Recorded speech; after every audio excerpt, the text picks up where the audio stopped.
Allah's fault. That's a really cool argument. Really cool argument. That Allah made me deviate. Allah made me deviate. Whose argument is that? Adam could have made that argument and decided not to. What did I tell you before? Allah will put you in a situation which will make it feel like it's what? Unfair. And at that point, you will have the road of Adam or the road of Iblis. The road of Adam will be, I did the wrong thing. The road of Iblis will be, you set me up. You set me up. And understand the Quran's response to this idea. If Allah knows everything, then why am I responsible? I went to college and I became interested in philosophy. Greek philosophy and later on modern Western philosophy and, psychology. I'm a student of those things. I don't like the philosophical answers to the question of predestination. I don't like the philosophical responses. To me, the Quran has a much more pragmatic, practical response. Let me tell you, some young man comes to me and says, if Allah already knows everything I'm going to do, it's not my fault. Because it's Allah's fault. It's like, okay. And when I push him, you hurt. I was like, why are you mad at me?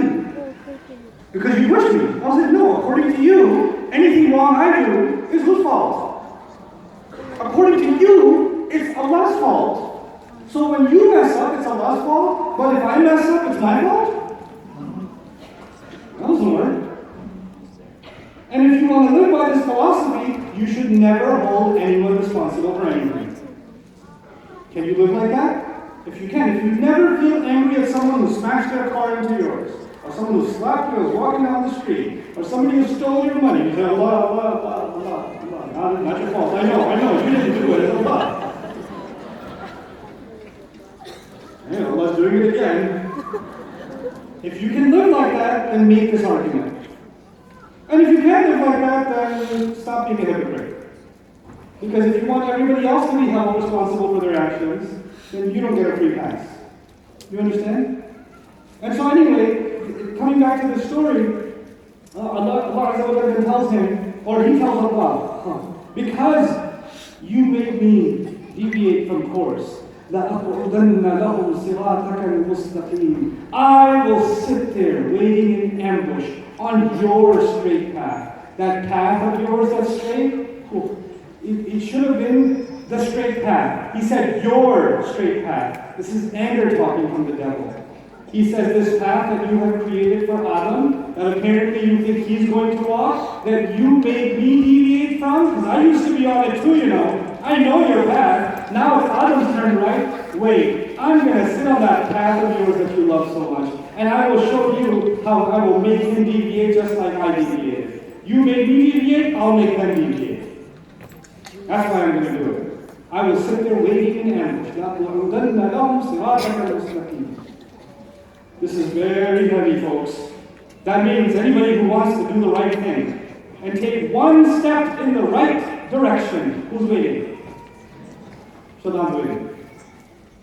The hardest thing to do for a person is to actually take even one step towards the straight path. Because the moment you take one step towards the straight path, the devil will be waiting to attack you.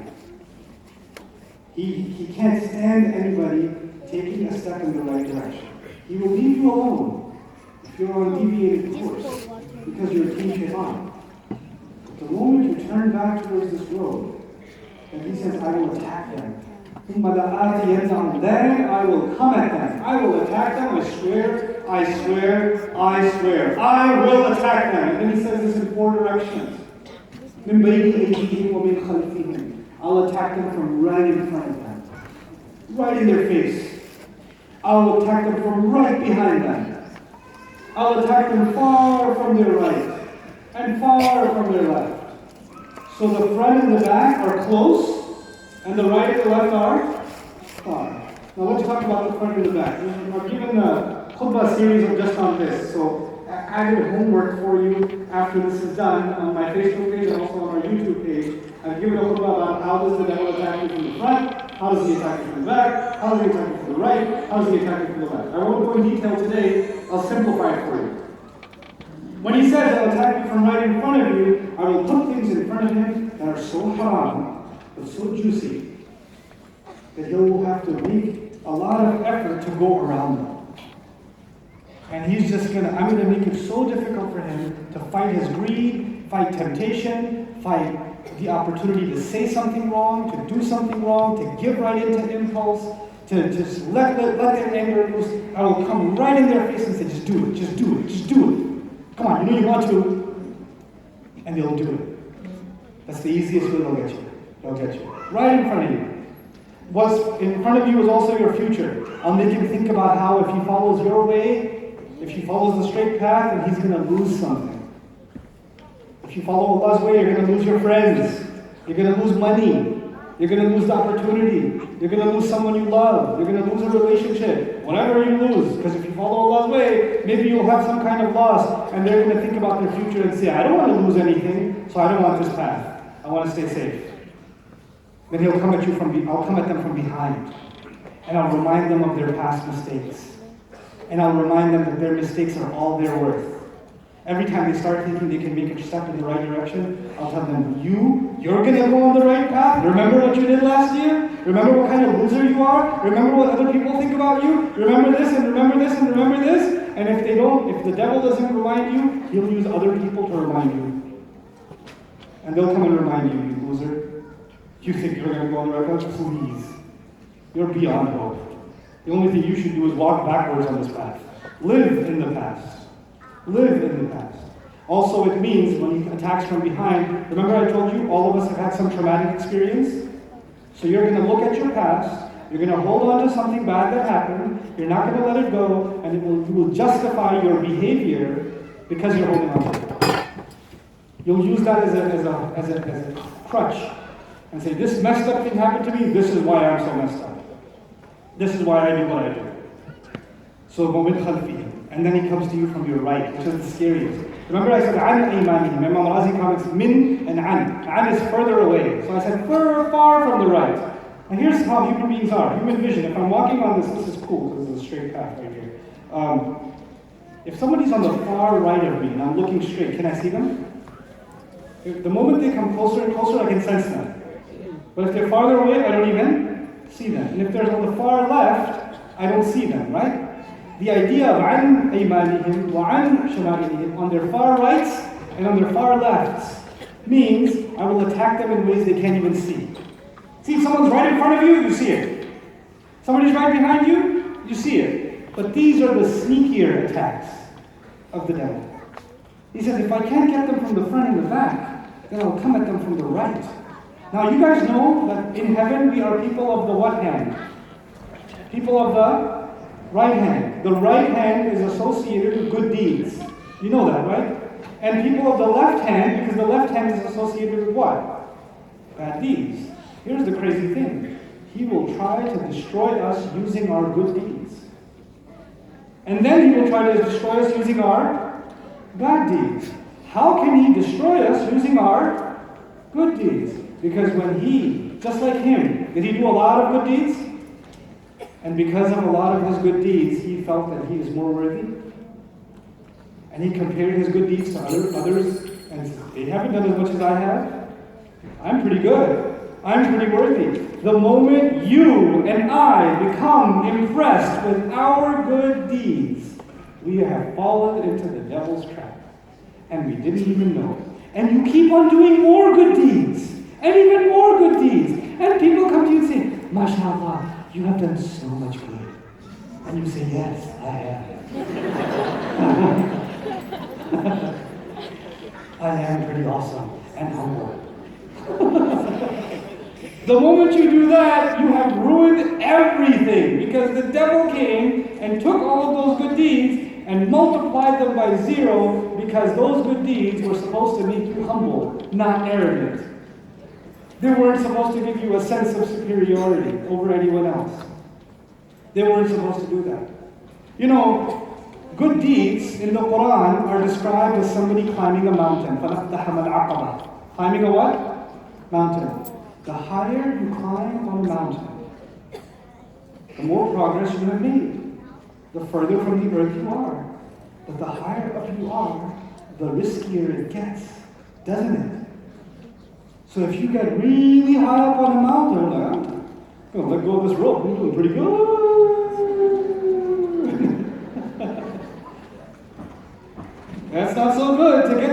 safe when you're up there and feel like you're safe now. You've done enough good deeds. And that's the other thing. I've done enough good deeds.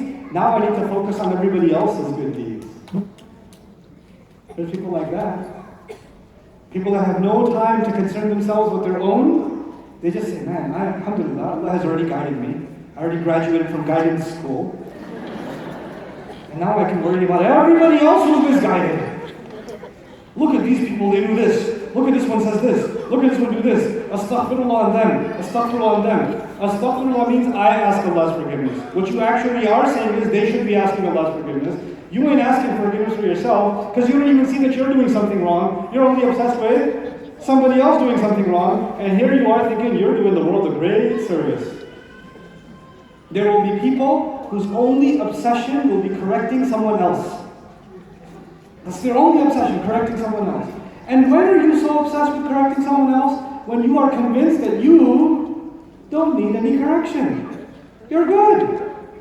Who felt that they are right and they don't need to be corrected? The devil. He'll use your good deeds to destroy you. وَزَيَّنَ لَهُمُ الشَّيْطَانُ أَعْمَالَهُمْ. One of its interpretations is the devil beautified their good deeds to them. Their good deeds. Don't be impressed with your own good deeds. Be like Ibrahim. Ibrahim a.s. has done all those tests, and he's building the Kaaba. And Allah said, I have made you a leader, and now you get to build the Kaaba. And he's building the Kaaba, and he's like, I did pretty good. Allah graduated me from all those tests and said, I'm a leader. But no, when he builds the Kaaba, he says, Ya Allah, please accept from us. I'm not sure if this was good enough or not. I don't care about who you accept my deeds or not. I don't care. The only thing that matters is, did Allah accept it or not? That's all that matters. I need Allah's acceptance. You see, the devil wanted recognition. He wanted recognition. The angels should show me recognition. Why are the angels showing him recognition? He was obsessed with recognition. If I came to share the story night with you, and 3 of you were here, instead of the crowd that's here today, and I said, not worth it. Then what am I looking for? I'm looking for recognition. I'm looking for recognition. And then I have failed. But whether it's 1 of you, or 1,000 of you, or 2,000 of you, but my attitude doesn't change. What I have to share doesn't change. Then maybe I'm more successful with 1 person than I was with 1,000. You have to let the obsession of showing your good deeds to someone else go. This is he comes from the right. Well, where else does he come from? From the left. What does he say from the left? On the left are bad deeds. The devil has become successful when he makes you feel like your bad deeds are not that bad. What's so bad about that? Just having some fun? What's so bad about that? That's just 1 sip. The Quran doesn't talk about beer, it only talks about wine. It's okay. People make all kinds of crazy arguments. No, it's not that. Okay, is it that haram? Or is it like a little bit haram? Because there's like code red haram, there's code yellow haram. Maybe in between like a pink haram or something. I don't know. It's not that haram, is it? Chill out, relax, it's not that bad. Just so the bad deeds become beautified. For when someone starts enjoying making fun of other people, when someone starts enjoying backbiting, when someone starts glorifying, humiliating others, when someone starts reveling in the fact that they're making a lot of money from impermissible evil means, when someone has no shame left, no consideration left, no hesitation left, then the devil has come to them from the left. Look, all of us will do something from the left. But the difference is, when a human being does something from the left, they should feel bad at least. And try to at least tell themselves, I'm not going to do that again. I need to stop doing that. That was an evil thing to do. I failed myself. I disappointed Allah. But Shaitan will come to you and say, hey, listen, you should ask Allah to forgive you until like next weekend. Because you knew you were going to do it again.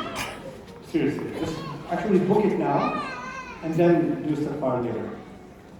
He'll come to you from your left. And then he tells Allah, this is still him talking to Allah. He says to Allah, وَلَا تَجِدُ أَكْثَرَهُمْ شَاكِرِينَ. And you will find that most of them are not grateful.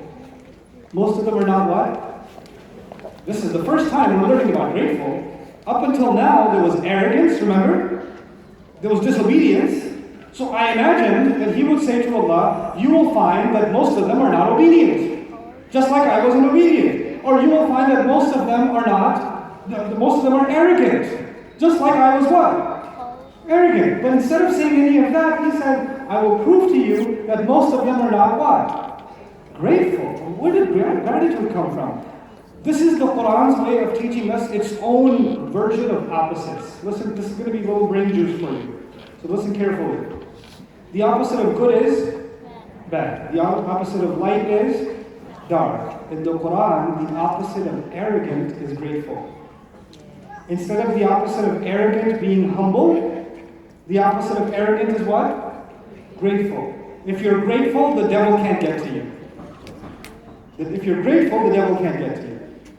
Now, the thing is, what does it mean to be grateful? What does it mean to be grateful in this ayah? You know, you're grateful for your family, you're grateful for a job, you're grateful for health, you're grateful for all of these things. What is the thing that he said he will take us from? The straight path, remember? I'll take them off your straight path because you took me off of it. He's telling Allah, most of them you will find that they are not grateful for your straight path. They have no appreciation for your straight path. They don't really care much about what you have to say. They don't care. You'll see. I'll show you. By the time I'm done coming at them from the front, from behind, from the right, from the left, they will have no concern about what you say, just like I didn't have. Their feelings will be above your words. And they'll do what feels good to them. They will give in. They will submit to their anger. They will submit to their jealousy. They'll submit to their greed. They'll submit to their temptation. They'll submit to their wants. They'll submit to everything else. They won't submit to your words. Just like I did. They won't be grateful for what you have to say. They will not think that your words are a gift. They'll think your words are a burden. They'll actually feel bad about what you say. They won't like it. وَلَا تَجِدُ أَكْثَرَهُمْ شَاكِرِينَ. Scary, huh? That's his job. His job is to prove that we have no appreciation for Allah's straight path. How do you appreciate? And shukr doesn't just mean gratitude. Shukr actually means appreciation. How do you appreciate something without tasting it? You can't appreciate good food until you've had a sample. You can't appreciate a beautiful place until you've been there. You can't appreciate friendship until you've enjoyed friendship. You can't appreciate sports until you've played those sports. You can't appreciate a movie, astaghfirullah, until you watch the movie. How are you going to appreciate Allah's words if you've never experienced Allah's words? So the fact that we haven't even experienced them, we don't even have the time to think about Allah's words, will become the ultimate proof that we have no appreciation for what He's got to say. Somebody else, you follow people on social media, they release a new talk, they release a new episode, they release a new feature, they release a new movie, you appreciate them so much, I gotta see it. Have you seen that one? Have you seen the next release? Have you seen this? Have you seen this? Because you're appreciating it. You're a fan, you put a thumbs up. How many thumbs up for the ayah of the day? The surah of the day? How many thumbs up for what Allah had to say? How many conversations with Allah? There are people that we love, and when we don't get to talk to them, we're like, I miss you. Where are you? You've been gone for a while. Man, I miss our conversations. That last time the advice you gave me was so good. Can we talk again? Can we talk again? Can we talk again? And here, we need to be texting. You can't text Allah subhanahu wa ta'ala. Allah is talking to you. Allah is talking to me. But that conversation, sitting in an app that doesn't get opened. You know? وَلَا تَجِدُ أَكْثَرَهُمْ شَاكِرِينَ. Now this is as he's being kicked out, he's screaming, I'm going to prove they're not grateful. And Allah says, أُخْرُجْ مِنْهَا مَذْءُومًا مَذْكُورًا. I love these, we're so heavy with the words. Get out of here. You are mad'oom. One of the hardest words to translate. Mad'oom, I'll give you a visual. If I had a piece of paper, which is like, 8.5 inches by 11 inches, and I crushed it and crushed it and crushed it and made it into a little ball, then that paper becomes mad'oom. Something that has been crushed until it becomes small. That's actually called mad'um. One of the descriptions of the devil is, get out of here, because you are mad'um. Means you've been crushed to become small. It's remarkable that Allah is telling him, not that Allah has made him small, that he is crushing himself and making himself small. Allah is telling him, by the way, what happens to paper or material that when it burns, what happens to it? It crumbles and becomes small? It disintegrates?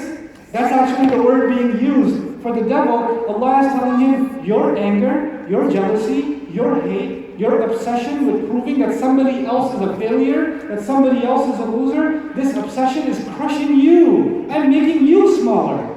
You are capable of greatness, but you're taking that away from yourself. And as a result of you being this small, madhura, you are to be pushed out of here, rejected. You are to be rejected. And this is actually what the devil wants for you and me. He wants us to become madhum, obsessed with others, consumed by others, either because of fear, or because of anxiety, or because of misguided love, or because of hate. When your constant obsession is somebody else, it consumes you. It eats away at you. And then you are pushed far away from a dignified life. Madhur also means humiliated. If somebody, broke into some people crash a wedding or go somewhere where they're not authorized to be, and then the security is called, they're kicked out of the building. That's actually called madhur. That's humiliated rejection. That's who you are. He says, whoever follows your way among these human beings, by the way, the human beings are also witness to all this. They're also watching. He says, whoever of these follow you, I will fill hell with all of you altogether. The conversation was no longer with Adam. The conversation was no longer with Iblis. The conversation now included who? All of us. He said, I will fill hell with all of you altogether. Follow him and that's what's going to happen. Follow him, and that's the end of the conversation with him. He's been pushed out. Now Allah turns his attention to Adam. Adam, uskun.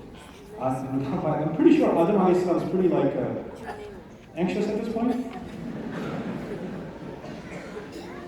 If I was in that position and I was going to text somebody, I'd probably send the bulgy eye emoji it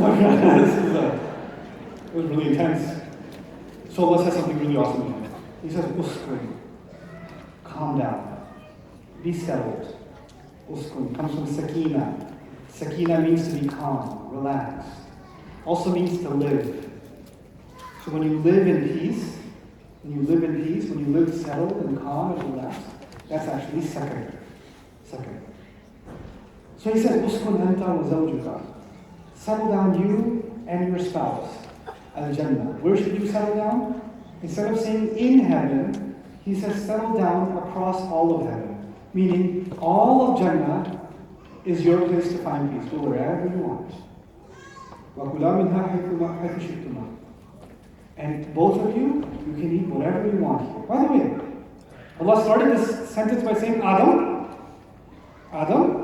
settle down, find tranquility, and then he adds, you and your spouse. Heaven is some place where you get everything you want, yes? You can eat whatever you want, go wherever you want, do whatever you want. And yet, Allah taught us that heaven is incomplete without a spouse.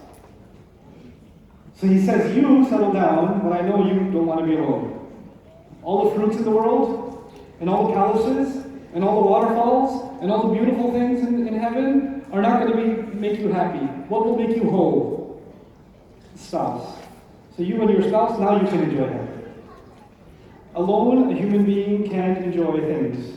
A human being needs a spouse. Some people like to be alone, that's okay. They're the exception. They have an imaginary spouse. But Allah made human beings. The word for human being is insan. And insan comes from uns, which means loving. And we have this desire to feel love and to feel loved. And Allah put that inside of us. And zawj actually means someone who complements you, someone who completes you. So you and the one who makes you whole, your spouse, go and now you eat and you enjoy. Now you eat and you. This is actually teaching us the essence of what marriage is supposed to be. Marriage is supposed to be where you find peace in someone else. When you find peace in someone else, heaven actually feels like heaven. And if without that, it's just food. It's just a waterfall. There's nothing else. I mean, think of it this way. Some people are blessed with genuine relationships in life. Nowadays, that's becoming more and more difficult. Right? There are people that are more and more involved in artificial relationships or surface relationships. But if you truly have a meaningful, genuine relationship, you can't enjoy any place without your other, without your loved ones. If you went to the most beautiful place in the world by yourself, would you be excited? No. Even if you were there, you just take a picture and send it to somebody, wish you were here. What are you going to do by yourself? Like, you're like, oh yeah, look at that waterfall. Oh, nobody's here. It's pretty awesome, my God. We need to share joy. Joy isn't joyous unless it's what? Shared. So Allah says, I'll give you that. Here's your spouse. And now both of you go enjoy. And then their orientation in heaven. Heaven is endless. Their orientation in heaven, وَلَا تَقْرَبَا هَذِهِ الشَّجَرَةِ.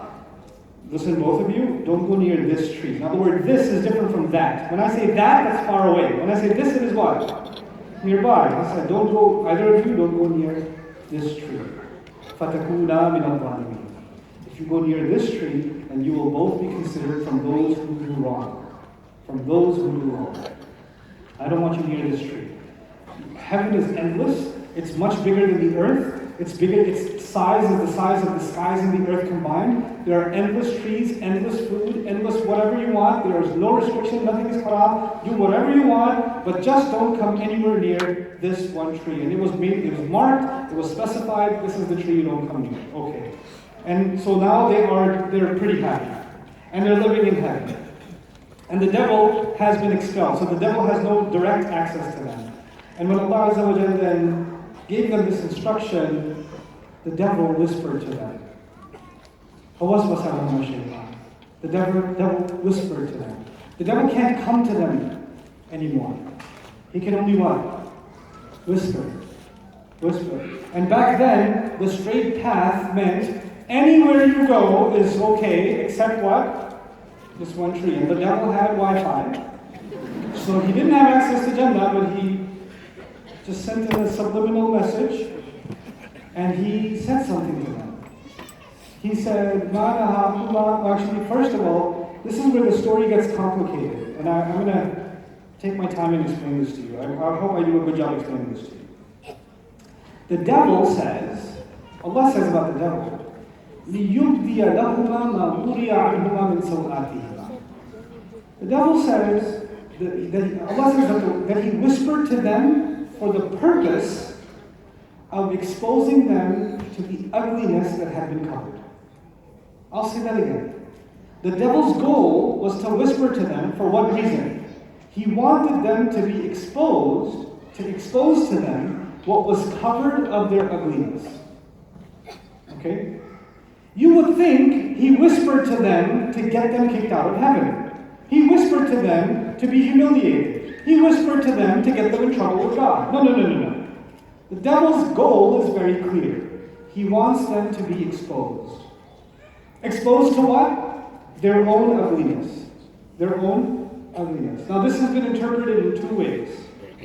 One, their own nudity. Their own bodies. Because Allah made them covered in clothes. And they didn't know what that was, anything else. He wants them to be exposed and humiliated by removing their clothes. That's one job. The other is, he wants them to be exposed to their own flaws. You see, so far in the story, Adam is a very amazing creation. He's got the ruh inside him. The angels have done sajda to him. He's pretty impressive. But do human beings have flaws also?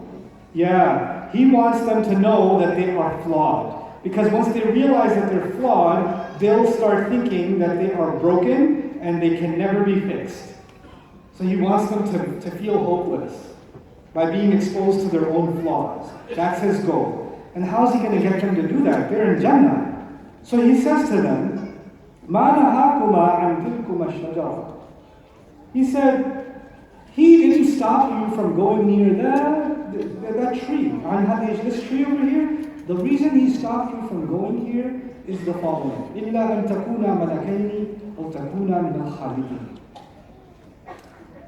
Because if you go near this tree and you do what you were told not to, you'll become angels. Or you'll become forever living. The two reasons he doesn't want you near this tree is because if you eat it, you'll become what? Angels, or you'll become forever living, permanent residents. Doesn't make any sense until you think about it. Adam knew now that he was not created for heaven. Where was he created for? Earth. The devil comes to him and says, by the way, we got an email before you even became conscious that you were created for planet Earth. You like Jannah? Yeah. It's pretty good here, huh? Yeah. Well, guess what? You can't stay here. Because you were made for what? Earth. But I like it here. It's so nice. You can eat whatever you want. We're so settled. We're getting used to it here. Yeah, except everybody knows. All the angels know too. He said you were made for the earth, not here. But I want to stay here. Really? We're made for the earth? Yep. And his conversation is not happening directly. It's happening in his mind with whispers. Whispers. And he finds out indirectly. So we're supposed to leave this place? But I'd like to stay here. And then the devil plants an idea in his head. Should I tell you about the tree that gives permanent residence? Shajarat al-Khuld, the Quran says. Shajarat al-Khuld means the tree that once you eat from it, you get to stay here forever, and then you won't be transferred to Wisconsin.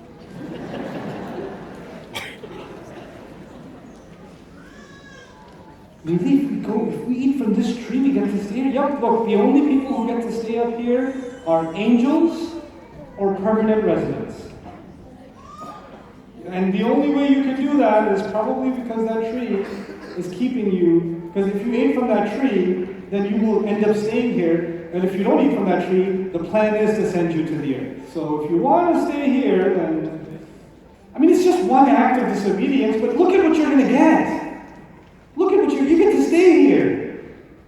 You see, the devil disobeyed Allah because of pride, because of a sense of entitlement, because he felt like he was more worthy, because I should have been chosen, I've done so much more.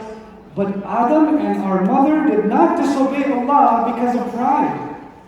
They did not disobey Allah because of arrogance. They disobeyed Allah because they were scared of change. Listen to that again. They disobeyed Allah because they were scared of what? Change. Human beings become comfortable living a certain way. Then Allah's word comes, and Allah's word says you have to make some changes. And we are terrified of changes. So we